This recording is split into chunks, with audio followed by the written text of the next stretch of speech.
Hello बच्चों, let's read the question. So question says that a quantity of 8 gram solid sulfur is first oxidized to SO2. Means एक आपका solid sulfur है 8 ग्राम है, इसको हमने सबसे पहले ऑक्सीडाइज किया किसमें आपका SO2 में.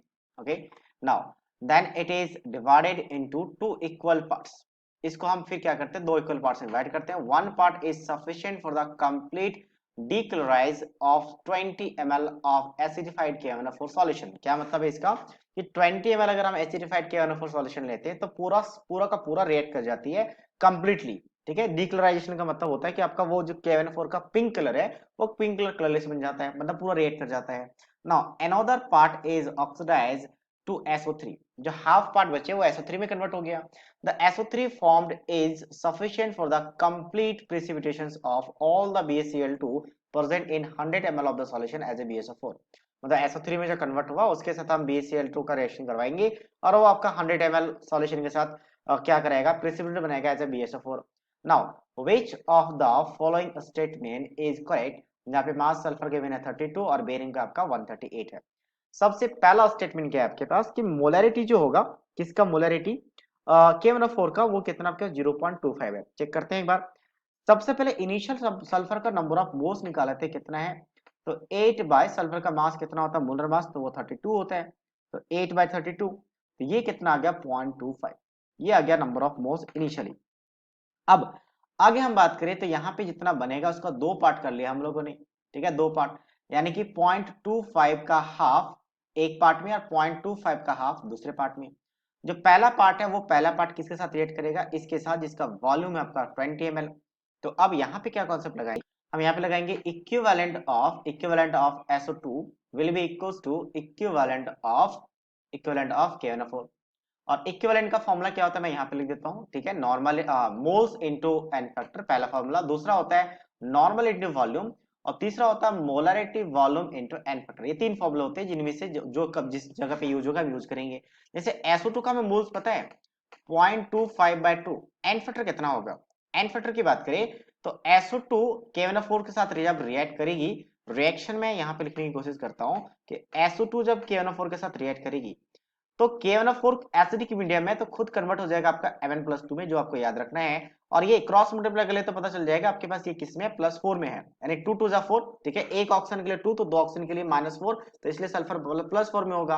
तो ये +4 से ऑक्सीडाइज करना है ना इसका, क्योंकि ये रिड्यूस हो गया और इसका आपका +7 है. ये जब खुद रिड्यूस हो गया तो इसको सल्फर को ऑक्सीडाइज करेगा +6 में. तो एन फैक्टर क्या होता है, चेंज इन ऑक्सीडेशन स्टेट, तो यहाँ पे 2 है, तो यहाँ पे आपका यहाँ पे एन फैक्टर आ गया 2. इसकी बात करें तो एन फैक्टर कितना है, तो यहाँ पे चेंज इन ऑक्सीडेशन स्टेट कितना है आपका 5 है, यहाँ पे एन फैक्टर 5 हो गया.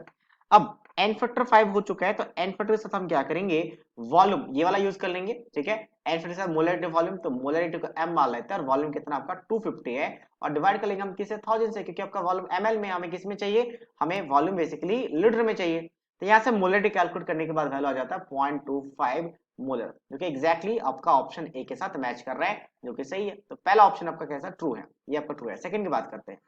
सेकंड का आगे कि molarity of CaCl2 solutions is 0.25. क्या मोलरिटी CaCl2 का भी 0.25 होगा, तो सेम फॉर्मूले से हम निकालते हैं. ठीक है, क्योंकि आधा पार्ट तो इधर ही था, तो नंबर ऑफ इक्विवेलेंट जो SO2 का होगा इस वाले का, जो हाफ पार्ट BaCl2 के साथ रिएक्ट कर रहा है वो तो सेम ही रहेगा. ये डायरेक्टली हम यहाँ पे फॉर्मूला लगा रहे हैं कि आपके पास 2 × 2 आ गया.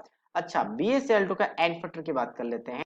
ओके, BaCl2 अगर मैं एन फैक्टर की बात करूं तो एन फैक्टर इसका निकलेगा नहीं, क्योंकि BaCl2 बेसिकली जो सेकंड वाला रिएक्शन है वो आपका रेडॉक्स रिएक्शन नहीं है. ये रिएक्शन मैं यहाँ पे लिख रहा हूँ कि BaCl2 प्लस ऑफ SO2 ये किस में कन्वर्ट हो रहा है. अच्छा, पहले SO3 में कन्वर्ट हो रहा था, जो SO2 था ऑक्सीडाइज हो रहा कंप्लीट SO3 में, तो ये +6 में क्रॉस मल्टीप्लाई करके देख लिया, आपके पास ये ऑक्सीजन -2, तो 2 3 2 6, और ये आपका +2, तो ये आपका BaSO4 में सबका ऑक्सीजन से वही है +2 और +6 है, तो रेडॉक्स रिएक्शन है. तो उस केस में क्या करेंगे, नंबर ऑफ मोल्स को इक्वल कर लेंगे, मतलब मोल्स ऑफ की जितना मोल्स आपका BaCl2 का यहाँ पे कंज्यूम होगा उतना ही मोल्स इसका SO3 का कंज्यूम होगा. ठीक है, और SO3 का मोल्स कितना होगा, जितना मोल्स SO2 का बना था वही SO3 का मोल्स होगा, तो BaCl2 का मोल्स निकल गया 0.25/2. तो यहाँ से हम मोलरिटी निकाल सकते हैं BaCl2 का, क्योंकि उसका वॉल्यूम पता है. तो मोलरिटी कितना आ जाएगा 0.25/2, यानी कि moles divided by volume. Volume कितना आपका 100 ml है, बट हमें किस में चाहिए, लीटर में चाहिए, तो इसलिए हम 1000 से ऊपर से मल्टीप्लाई कर लेंगे. ये कैलकुलेट करने के बाद आ जाता है 1.25. जो कि सेकंड वाला ऑप्शन यहाँ पे 0.25 है, मतलब सेकंड वाला स्टेटमेंट क्या है आपका इनकरेक्ट है, दैट इज फॉल्स है। ठीक है, नेक्स्ट चलते हैं आगे। The weight of BSO4 precipitate out as 29.25। तो जितना इसका मोल्स हमने यूज किया फिर इसका यूज किया उतना ही इसका मोल्स बनेगा, क्योंकि कोएफिशिएंट सेम सेम है। तो दैट मींस अगर मैं बात करूं सी के लिए, तो मोल्स हमें पता चल चुका है BaSO4 का, and that is equals to how much, that is equals to 0.25/2। तो ऐसा मास निकाल सकते हैं।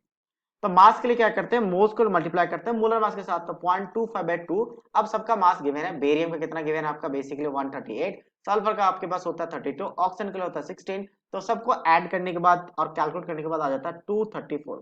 तो इसको कैलकुलेट करेंगे तो ये आ जाता है 29.25 ग्राम, जो एक्जैक्टली इसके साथ मैच कर रहा है, यानी ऑप्शन वाला थर्ड जो है वो एक्जैक्टली करेक्ट है। नेक्स्ट हम बात करते हैं इसका, the same equivalents of KNO4 and BaCl2 are reacted. क्या इक्विवेलेंट दोनों का सेम रिएक्ट कर रहा है? यस एग्जैक्टली, क्योंकि यहाँ पे अगर इक्विवेलेंट की बात करें तो नंबर ऑफ इक्विवेलेंट इसका वही तो इधर भी रिएक्ट कर रहे हैं इक्विवेलेंट, क्योंकि सेम अमाउंट है, सेम अमाउंट, और ये भी आपका SO2 SO3 में कन्वर्ट हो रहा है। यहाँ पे एन फैक्टर भी सेम है, सब कुछ सेम है, तो नंबर ऑफ इक्विवेलेंट भी सेम आएगा। हाँ, हालांकि जो सेकंड वाला रिएक्शन आपके पास कैसा है वो रिडॉक्स नहीं है, but number of equivalent equal कर सकते हैं। तो option D is also correct. तो that means ACD is the right answer of this question. So I hope you understood it well. All the best.